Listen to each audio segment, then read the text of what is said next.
In February 2023, I was privileged to accompany a humanitarian convoy to the Ukraine.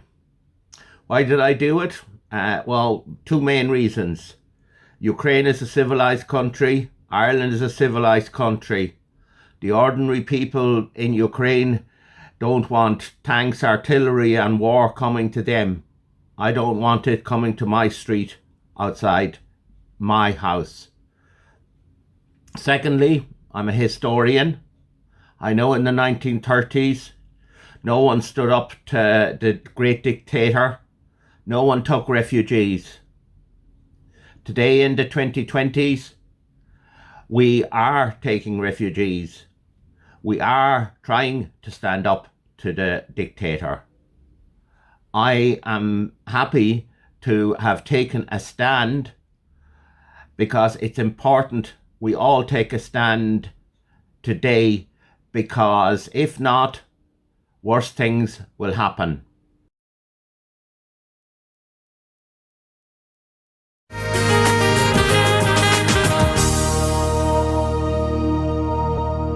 With us. Mern's really enjoying our pasta. Thank you, Alberto. Amazing. Now, Alberto. Derek is off with some volunteers who are going to be making a trip to Ukraine next week. Derek, tell us where they're going, what's happening there. Yes, team. Dunderry in County Meath is where we're at this morning, and coming up to the first year anniversary of the Ukrainian invasion, we have a humanitarian aid convoy heading out towards the Ukrainian-Polish border. Michael, this is a very big operation, isn't it? It is indeed. Now, this will bring us to 29 vehicles in total. This time we have 3 ambulances kindly provided, donated by the Dublin Fire Brigade, and 1 from Beacon Hospital. And we have a van and we have 8 jeeps as well going out, fully loaded with aid. Now, where did this idea come from? It was a Nirvana moment, I suppose. Way back at the start of the invasion, we were over in Berlin, myself and my partner Orla, and we seen, if you remember the scene in Schindler's List, the little girl in the red coat. Well, we seen hundreds of them coming off the train stations with their pets sticking out of their jackets, running away from the war. And we said we'd have to help. How could we help? When it got to Ireland, we got word that they needed 4x4s to get people out of harm's way and to bring supplies around, and then of course the ambulances, the hospitals are being hit out there and everything. So that's where we got the whole thing from. Let's talk about the supplies that you're bringing out. Oh, we're bringing everything from generators, medical supplies, scoop boards, spinal boards, walking aids, frames, crutches, all kinds of generators is a big thing. We've sent out several generators already, and we're bringing 16 on this trip alone. Hospital mattresses, everything to provide aid in every which way, including the vehicles themselves. Yeah, the vehicles themselves. So you're actually donating 4 ambulances, 3 of them of which came from the Dublin Fire Brigade. Dublin Fire Brigade, yeah, and 1 from the Beacon Hospital. Together with a lot of the aid come from our partners, our Irish charity project ESPA helped us to load all the jeeps on the 2 previous trips as well as this one. And then you have a charity partner then on the other Sunflower side. Network with Trinity Foundation down in Ukraine, because we needed to know that it's going to the right places when it gets there. So we had people with knowledge on the ground, and we just get it to the border, and they take it from there and distribute. They take it from there. Now, Shauna, you are a volunteer, and this isn't not only your second time going, you're going back for a third time. That's right, Derek. Yeah, so this is my 3rd trip over. So yeah, look, anything to do to try and help. It was just something like what Mick said when you seen it at the launch first, when it all started off. I just felt I wanted to do something. I just seen a advertisement on a local platform on social media looking for volunteering drivers, and I just decided, okay. Now you're taking off here from County Meath. You're going to head across the pond to Dunkirk, in fact to France, and from there you're going to drive right across Europe. That's right, yeah, we are indeed, yeah. So we go across then to the Polish border. So I suppose the biggest challenges that we would come across will be the autobahns. So obviously in a right-hand drive on the right-hand side of the road, it's not something that would be commonly used to when we're driving on Irish roads. I suppose the speed as well of the vehicles that we'd meet on those autobahns, along with the trucks as well. So and I suppose trying to keep the whole convoy together as well. That's it, exactly, yeah. And trying to keep the convoy going whilst you're in amongst loads of trucks that you would come across that would be also travelling those roads at the speed that they would. And that's going to bring you right up then to the Ukrainian-Polish border. That's right, yeah. So once we get to the Ukrainian border, then on the Polish side, we would hand over all of the vehicles with all of the aid then as well, do the paperwork then that's needed, and we'd hand it over then to our partner. All right, thank you very much, Shauna. No, this is is a massive community effort, but I suppose from people all over Ireland as well getting involved. Absolutely. The people of Ireland have been brilliant, both welcoming volunteers and providing aid. In this group we have people from Mayo, Galway, Clare, Cork, Wicklow, Meath, Dublin and Louth, and it's just brilliant. A really big national effort. And Yuri, you are from Sumo, about 30 kilometres from the Russian border. How are you feeling this morning? Yeah, I'm very grateful to the Irish people who help and support Ukraine. And you have your family here, your wife? Yeah, my wife and 4 children. 4 children, and you're going to be heading off with this convoy as well, heading back to Ukraine. Yeah, on Monday we go back. All right. Well, best of luck on your journey, and of course a lot of fuel as well, Michael, to keep this journey on the road. Absolutely, and in particularly there with 4 ambulances because they're fairly heavy and everything is fully loaded. So what we have on our Stockhouse Restaurant Facebook page, if people want to help out with the fuel costs and that, we have that. We also have Project Espas, big massive draw. They've sent out 40 loads of aid already, and they're going to send out another 40 if people go online there or on our Facebook page and buy tickets for that draw. It'll help to finance that, but then that'll help us get all there. right, well, best of luck with your mission heading off to Ukraine. Of course, you can check them out on their socials online. Not only a Meath effort, but a nationwide effort as well to help get this convoy on the road heading across to Ukraine. But for now, back to you guys in studio. Thanks very much, Derek. It is just incredible what they're doing. Incredible. Something else. It is, it's amazing. Direct your holy angels to accompany these vehicles and to accompany all those who will drive them and accompany them to their destination. Grant that, aided by your grace and with their hearts set on good works, they may, after all the joys and sorrows of this journey through life, merit to receive eternal joys. And we ask this through Christ our Lord. Amen. Amen. I'm just going to bless all the vehicles now and walk along with them. That's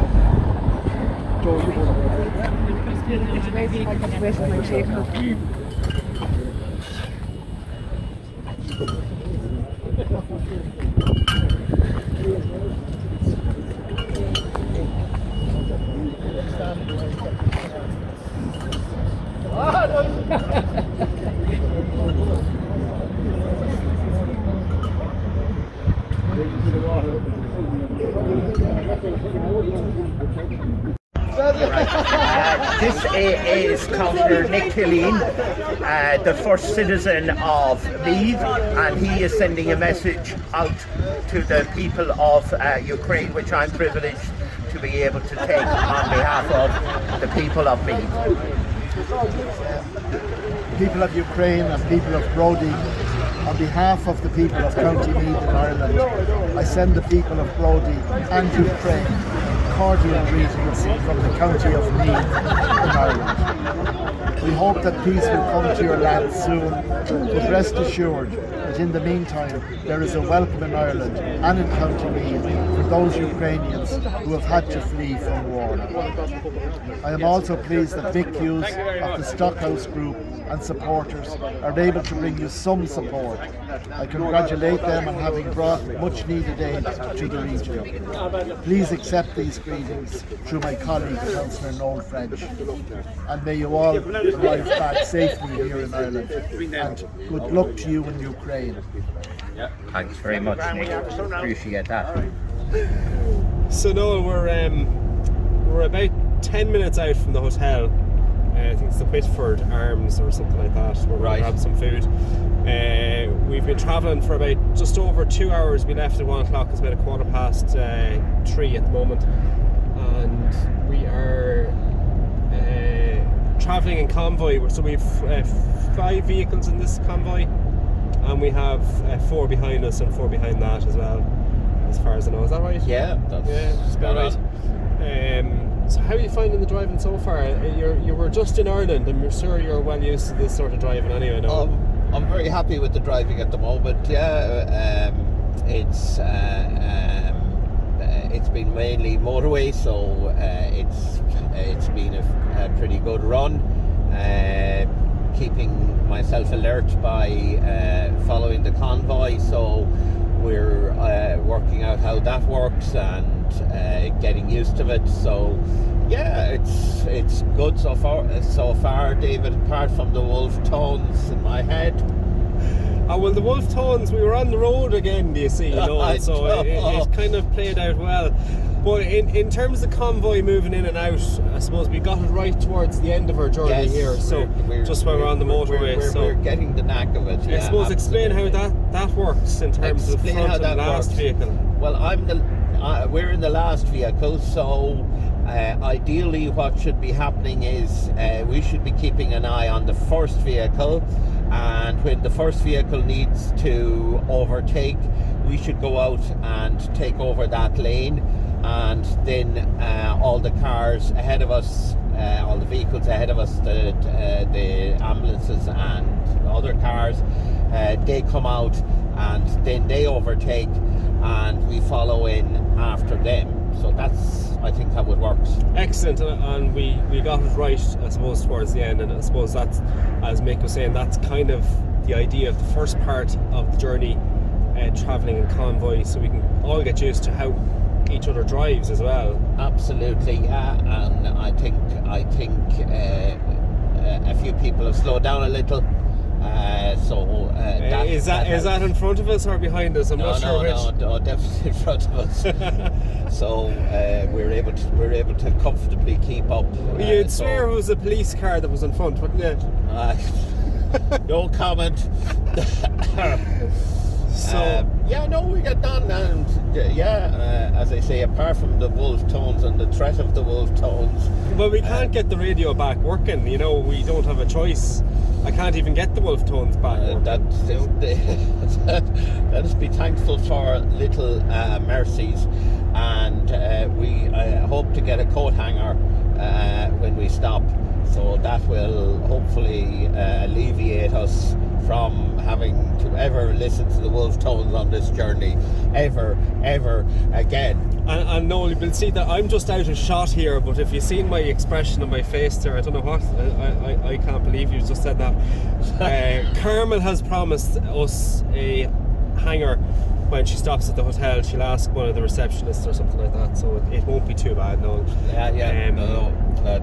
There is we better Wexford harbour coming into view here now, so the lines there as well. We've made excellent timing on the journey, and we're all safe and trotting along quite nicely. Overtaking a horse box here now. Yes. Nice reg there on it as well, a Wexford reg. There's the Wexford reg, yeah. Well, I suppose. Well, I'm happy to be driving a Mead reg. This is a Mead reg, very unusual, but I think it came from the west. I think this vehicle, it represents the county very well. We're waiting to go down the hill in the ferry. You're looking forward to that, Noel? It's a put that very camera back big in you ship. a bit more. It's a very big. It's a big ship, isn't it? It's a very big ship. Yeah. And how did you find the travelling? We travelled almost over 24 hours here, I think, didn't we? Yeah, it's over 24 hours. We left about 7. We were on the boat about 7 o'clock, and we were on the boat from 8 o'clock. So we're local okay. time. It's 7 minutes past 9. Yeah. So that's an hour ahead of Ireland. We're turning now in a moment. Camera's a little bit dodgy there. Fantastic. Not a massive amount of trucks here on board, or jeeps, or non-commercial vehicles. So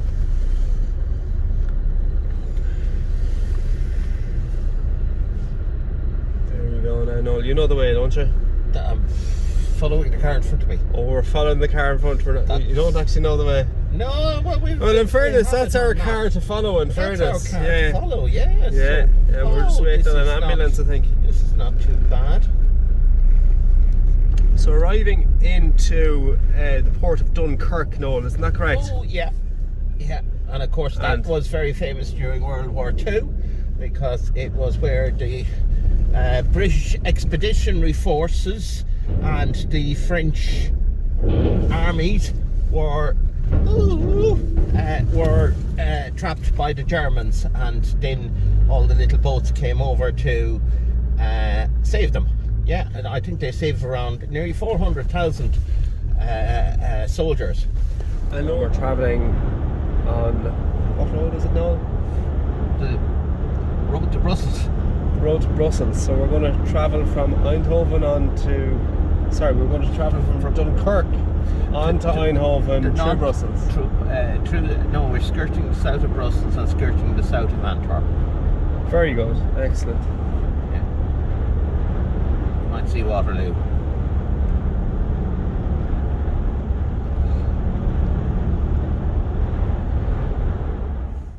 So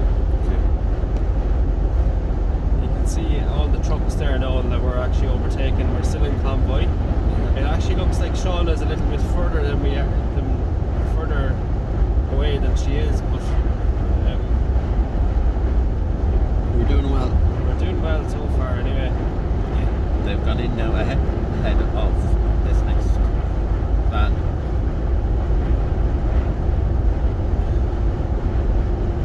So this is the overtaking lane we're in, and we've just come out here to overtake vehicles in the slow lane, and it's our job to sort of block the lane to allow our convoy ahead to come out in front of us. Yes, we are now in Germany.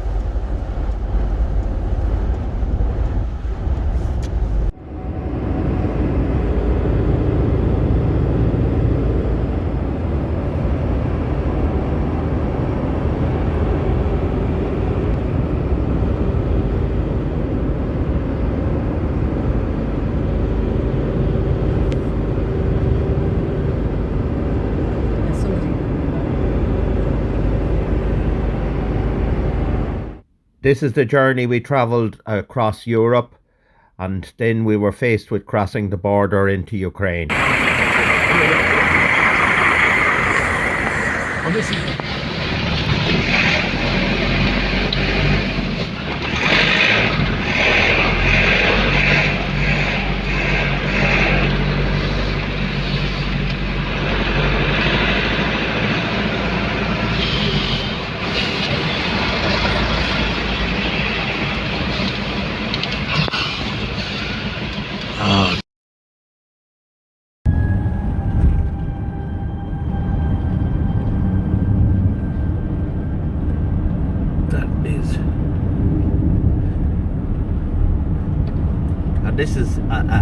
This is 2 miles away from the border. Yeah. And that's to get out. To come in, it's 10 times worse.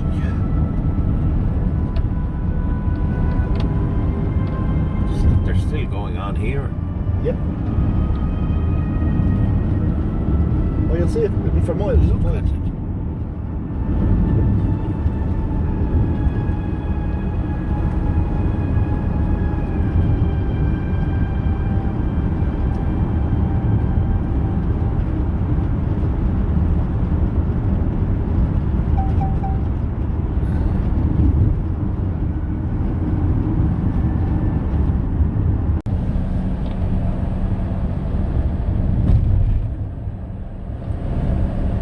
So they're days, weeks, months in the queue? Weeks, most of them, yeah. Weeks. Yeah.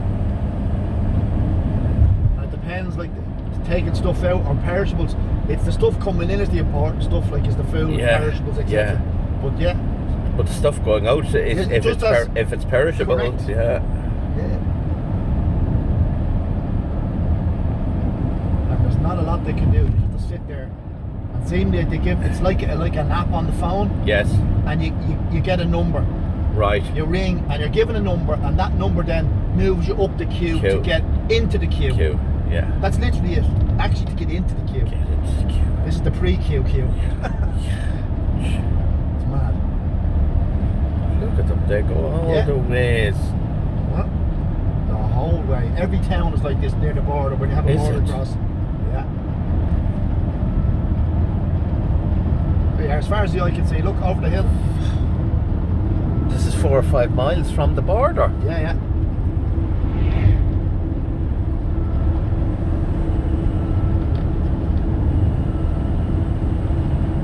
Just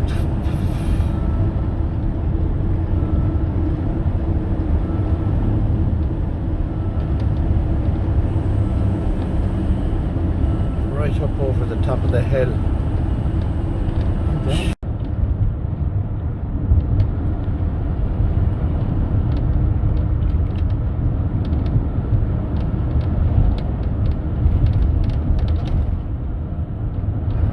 That's Lviv. That's Lviv there now, yeah. Big city.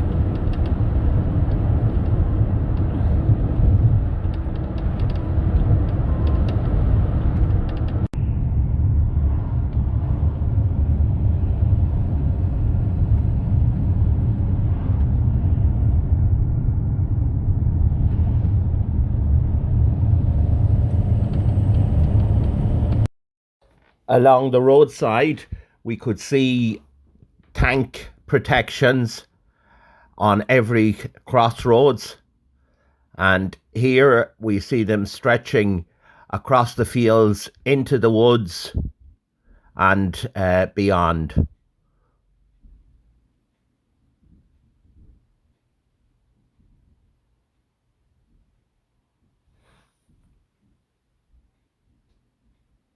Have just arrived in Brodie. We have Noel continuing to drive here. We're after putting down his handbrake. Yes. We're travelling in convoy. We have 12 vehicles in total en route into Brodie. Edel, what have we seen so far as we arrived into Brodie? It's very sparse, actually, the land. Houses are derelict and empty. You don't really, to be fair, see a lot of kids or anything around, which is quite upsetting, because you'd think at this time of the evening they'd be all out playing on this lovely fine spring day. But yeah, we're only on the outskirts, so hopefully. Oh, there's some army men there on the left hand side and women, so probably going back to another 12-hour shift maybe. Senegal.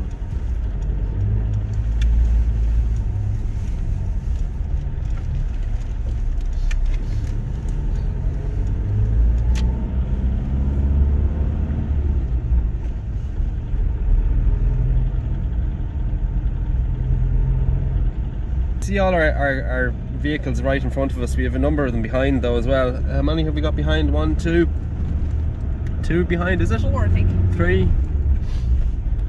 3 behind, 4 behind. I think Orla is the last vehicle, is that right? Yeah. Yeah.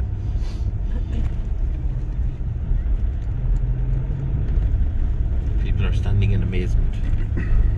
They actually are, aren't they? The Irish flag flying in Main Oh, Street, they actually Brodie. are, yeah. Wow.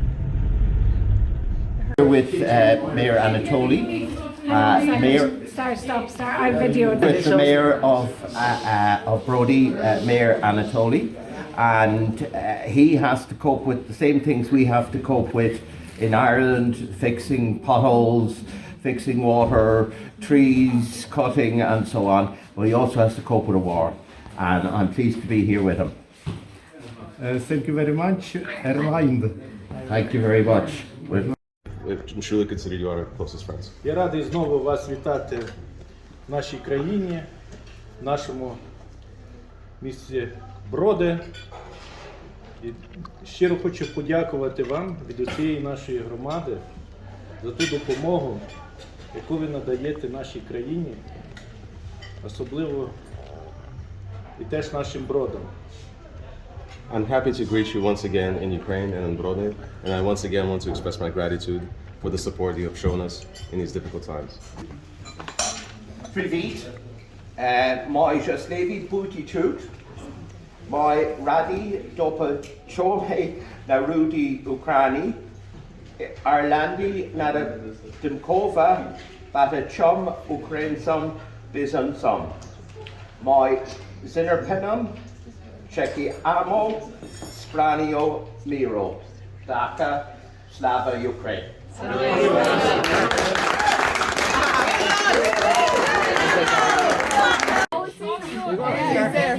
I'm in Ukraine tonight between Lviv and Kiev, and I've come out here with Mick Hughes bringing humanitarian aid to Ukraine. Mick has organised 4 ambulances and 9 4-wheel drives, plus 16 generators, plus a whole load of medical aid, and we've just handed it over to our Ukrainian friends in Brodie. So, and I'm really pleased and happy that I was allowed to make this step.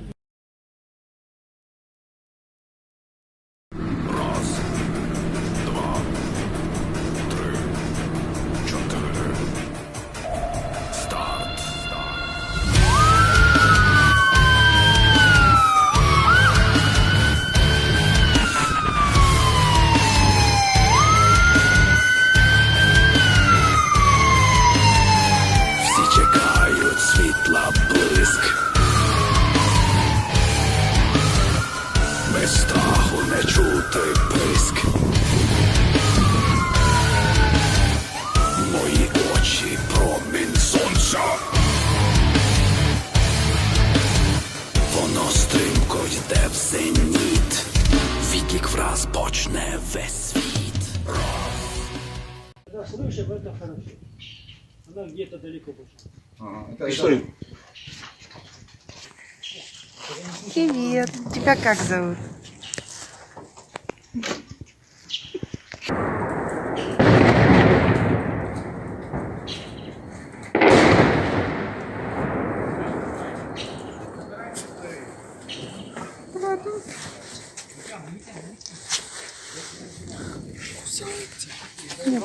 Хороший.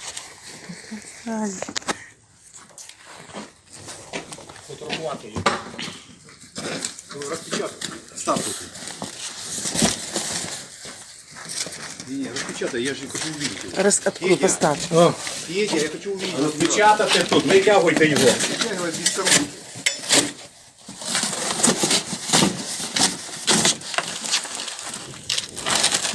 Да, у меня есть уже. О, хорошо. Все там. Передаємо Інституту раку для реабілітації військових ходунки та інші візочки.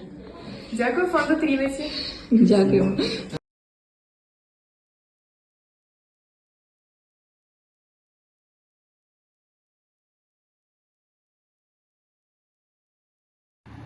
We delivered this car Nissan Navara from our friends from Ireland and Vika Beitzer to Kramatorsk for the Brigade 54 from Bakhmut.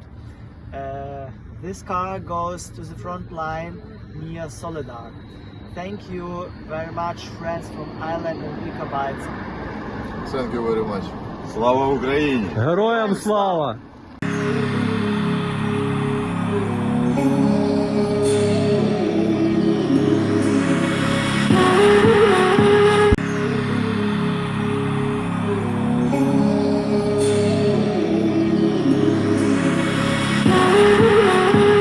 For evil to triumph, all that's required is good men to do nothing. And this is a good man, and we need to make a stand with Ukraine.